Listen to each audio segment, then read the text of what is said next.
There was once a tourist spot where people from far and wide used to come to visit. Just like that, a beautiful couple arrived there. But what happened to them was so dangerous that they could never return to their normal lives. The thrilling story begins with a girl named Jenny, who was very shy and usually stayed inside her house. At that time, Jenny was feeling really down, so she decided to go on a trip with her friend. With her was Steve, an old companion. Both of them got into a car and headed toward a famous tourist place, a lake deep inside the forest. They chose to go there in a season when there weren't many visitors. What they didn't know was that this decision would turn out to be the biggest mistake of their lives. Jenny also had no idea that Steve planned to propose to her by the lake, having prepared everything in advance. By the time they reached the nearby town, it was already night, so they stayed somewhere for the night and set off again in the morning toward the forest. When they arrived at the location, they saw a boat with the name of the lake written on it, showing the lake was further inside. They continued on and eventually reached the lake, which was stunningly clear and spread out over a large area. At the shore, Jenny noticed a little boy named Adam who was crying. Out of kindness, she asked him what was wrong, but he ignored her and said nothing. Jenny and Steve didn't bother him and moved aside, enjoying the beautiful view. It felt like they had chosen the perfect place. Soon, a group of kids arrived and began bothering Adam, eventually driving him away. From a distance, Jenny and Steve watched as the group of mischievous kids hung around the lake. Steve and Jenny set out their things to relax, but suddenly, the kid's dog ran up to Jenny and started barking at her. Being sensitive and timid, Jenny was frightened, though the boys later took the dog back and left. Relieved, Steve went into the water for a swim, but before long, the boys released the dog again, and it came back to bark at Jenny. From inside the water, Steve realized the kids were doing this on purpose, and he was furious. He got out and confronted them, but they were rude, disrespectful, and refused to listen. Their leader was a boy named Ben, not much older than the rest, but clearly a troublemaker. They were a gang of bad boys who loved causing problems for others. Tired of arguing, Steve returned to Jenny, and the two tried to relax by the lakeside. Jenny, however, noticed the boys staring at her with bad intentions, but she didn't mention it to Steve. After a while, the group decided to leave, though they still mocked and bothered Jenny and Steve as they went.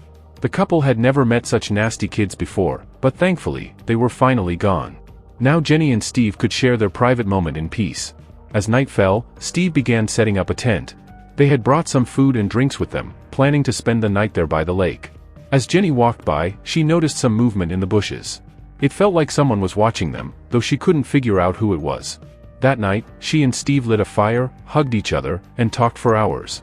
But when it was time to sleep, Jenny couldn't rest properly. She still felt as if someone was circling around them in the dark. Eventually, they managed to sleep, but in the morning they discovered all their food had been ruined. That meant they had no choice but to head back into town for breakfast. When they reached their car, Steve realized one of the tires was flat.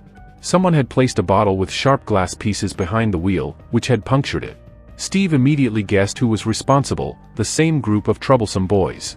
He quickly replaced the tire, but they had already lost a lot of time. Finally, they managed to drive into town, only to see the same boys riding bikes, mocking Steve's car, and then darting away down side streets. Frustrated, Steve and Jenny stopped at a restaurant for a meal. When a waitress came to take their order, Steve complained about the kids, but she only gave him strange looks instead of responding. After finishing their food, they left the restaurant, but Steve soon noticed bicycles outside a house, belonging to the same kids. He pulled over, determined to confront their parents. But when he entered the house, he found no one there. The doors were open, but no one responded when he called out. Assuming they must be inside, Steve went upstairs and realized it was the home of Ben, the leader of the gang. Out in the garden, the boys were up to something, and just then Ben's father started coming into the room. Knowing he had trespassed, Steve panicked, hid for a moment, and finally escaped through a window. Barely avoiding trouble, he rushed back to the car, relieved to be safe, and drove off with Jenny. They returned to the lake to enjoy themselves again, but soon Jenny realized her handbag was missing. Inside it were their phones and a lot of money. As Steve tried to figure out where it had gone, he discovered something worse: their car had vanished. Shocked, they looked around, only to see their own car speeding toward them, nearly hitting Jenny before Steve pulled her out of the way. To their horror, it was the gang of boys driving it. They had stolen the keys and were now racing recklessly through the forest for fun. Despite Steve's furious protests, the boys ignored him and drove off with the car, leaving Jenny and Steve stranded with no option but to continue on foot. Both of them decided that once they made it back to town, they would file a complaint against the boys. But they had no idea how terrifying things were about to get. Hours passed as they wandered deeper into the forest, and by nightfall, the danger only grew. Suddenly, Steve heard voices, the boys again. Following the sound, he and Jenny found them gathered together, laughing and playing. Steve stepped forward with Jenny and demanded their belongings back. But Ben, the leader, only smirked and claimed they had no idea what he was talking about. Along with Steve's car, his phone and wallet had also been stolen by the same gang of boys, yet Ben kept denying it, pretending they knew nothing. The kids were all very young, but their rude behavior showed how poorly they had been raised. Jenny whispered to Steve that they should just leave, but he refused to back down. He walked straight toward Ben because the phone in Ben's pocket clearly belonged to him. When Steve tried to take it back, Ben attacked him. All of the boys rushed in to join, and one even pulled out a knife, ready to stab Steve. Even their dog lunged at him. Steve managed to grab the knife and push it away, but in the struggle, it accidentally stabbed their own dog, killing it on the spot. The boys were shocked and devastated, crying over their dead pet. Terrified, Steve and Jenny quickly grabbed their phones and car keys and ran. They rushed to their car and tried to escape, but the furious boys chased after them. They managed to start the car and drive, but the dense forest made it hard to steer. The kids climbed higher ground and began hurling rocks at the car, smashing the mirrors. Steve still pushed forward until a broken tree branch suddenly crashed onto the vehicle, wrecking it completely. Jenny was unharmed, but Steve was badly injured. One branch had pierced into his stomach, leaving him in agonizing pain. Jenny tried to help him, but Steve begged her to run and get help before the kids returned. Understanding the danger, Jenny slipped out of the car and hid in the bushes. Sure enough, the boys soon arrived, searching the car. Jenny stayed hidden for hours until they finally left. When she crept back to the car, Steve was gone. The ground was covered in blood, and she followed the trail deep into the woods. At last, she froze in horror. Ben and his gang had tied Steve up with sharp wires, torturing him mercilessly. His body was covered in wounds, showing how brutal the children really were. They had no mercy, treating him as if his pain meant nothing. Jenny couldn't move, the kids all carried knives, and if she acted recklessly, both of them would die. Ben had wrapped Steve's body tightly with barbed wire, leaving him bleeding and weak. In such a terrifying situation, survival experts say there are only a few techniques that could save a life. First, you should never visit such isolated places during off-season. It's exactly where most dangerous cases happen. Jenny and Steve had made the foolish mistake of coming when no one else was around. But now that they were trapped, the only way to fight back would be through strategy. With Steve's body bound in razor-sharp wires, any movement of his arms would only drive the barbs deeper. Escaping that way was impossible. The only chance left was to use their legs, to kick, strike, or fight back despite the knives the kids carried. But our size is much bigger than theirs, so we should use that to our advantage. Even with our hands tied, if we stand up and jump at them with our legs, those bully kids will easily get knocked down.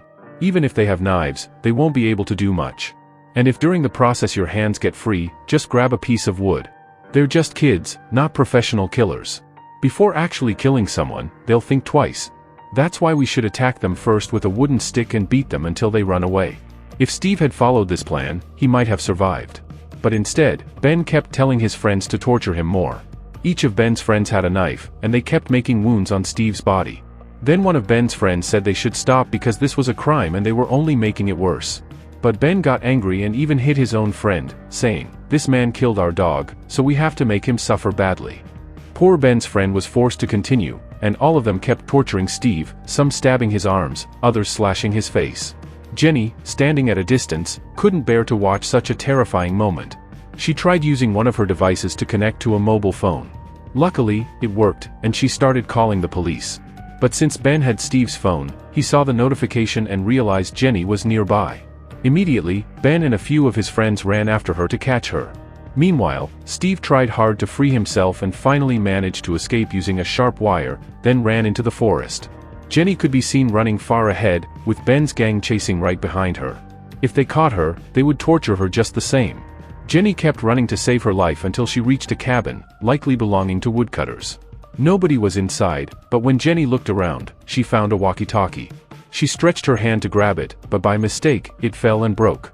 Just then, the kids arrived, so Jenny hid behind the cabin. Ben's friends broke down the cabin door, but they couldn't find her. Suddenly, Ben got a call from one of his friends telling him that Steve had escaped too and needed to be caught before he reached the city.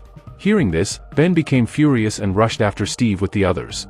Steve, badly injured, somehow reached his car and tried to get the first aid box from the back seat. But when he opened the back of the car forcefully, the alarm went off with a loud beep. Hearing the sound, Ben and his friends immediately knew Steve's location and started moving toward him. Steve quickly grabbed the first aid kit and ran away. Fortunately, he soon found Jenny, and though both were badly hurt, they stopped at a small safe spot. Jenny couldn't bear to see Steve's condition because the kids had treated him so brutally. She used the first aid kit to tend to his wounds as best she could. Who knew what more they would have to endure? They had only come here to enjoy a holiday, never realizing it would become their last. Jenny could clearly see Steve's condition was critical, and he needed proper medication immediately. His entire body was so badly injured that he couldn't even walk properly. Seeing him like that terrified Jenny, and worry filled her heart. As she was taking care of Steve, she noticed something in his pocket. When she reached in, she discovered a wedding ring. Jenny instantly understood that Steve had planned to propose to her here. But looking at their condition now, survival itself seemed nearly impossible. Without letting such thoughts distract her, Jenny focused on helping Steve move from there. But she had no idea that Ben and his whole gang had already returned to the house. They searched the floor, saw the blood, and assumed the others had been there too, sure they'd find them nearby. What they didn't know was that Jenny had somehow carried Steve down to the lower water-filled area, where she hushed him so he wouldn't cry out because the water made his wounds hurt worse. Steve was nearly unconscious, and Jenny did her best to keep him comfortable. Ben and his friends searched for a long time, then left. Jenny dragged Steve out and hid him under branches and foliage to keep him safe. She knew she had to get help fast and get him to a hospital, so she left him and ran. Terrified and desperate, she pushed on, but didn't see a sharp thorn below her path. Her foot landed on it and she fell. The thorn pierced deep into her foot and the pain made her scream. Hearing the cries, Ben and his gang closed in. Jenny struggled to pull the thorn free. It was so stuck she had to force it through and out.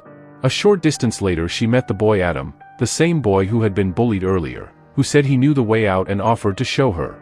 For a while he seemed helpful, but then he sat down and started typing on his phone. When Jenny asked for it to call the police, Adam refused. She tried to grab the phone, and a heated struggle broke out, but before long Ben and the others surrounded them. Jenny realized in horror that Adam had messaged their location to the gang. Ben arrived, knocked Jenny out, and after a few minutes she woke to find the boys had piled wood around them and were cheering, while one of Ben's friends recorded everything.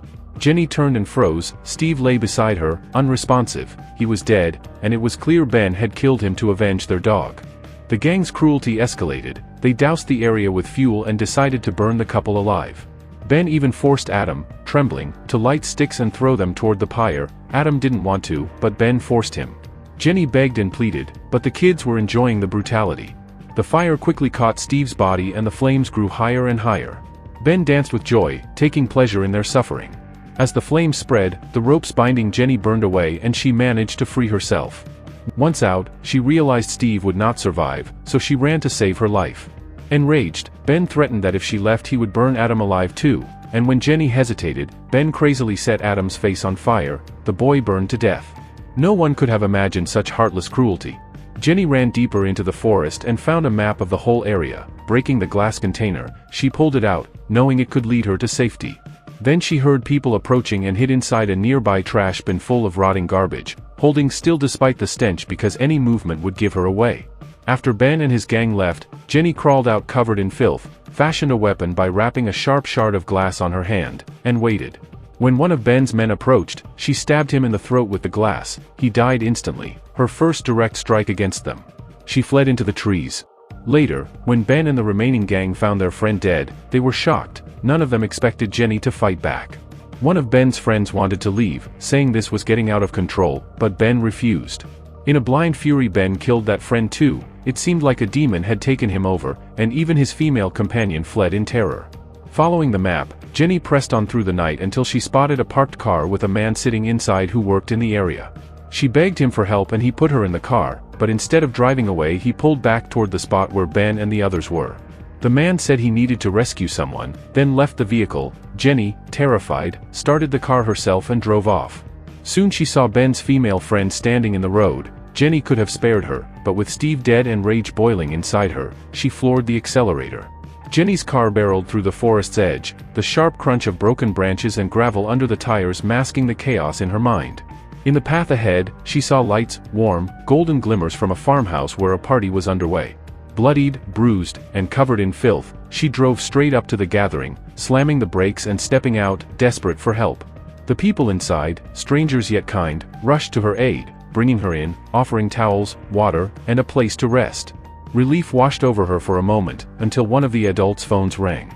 It was Ben. The call sent a chill through the room.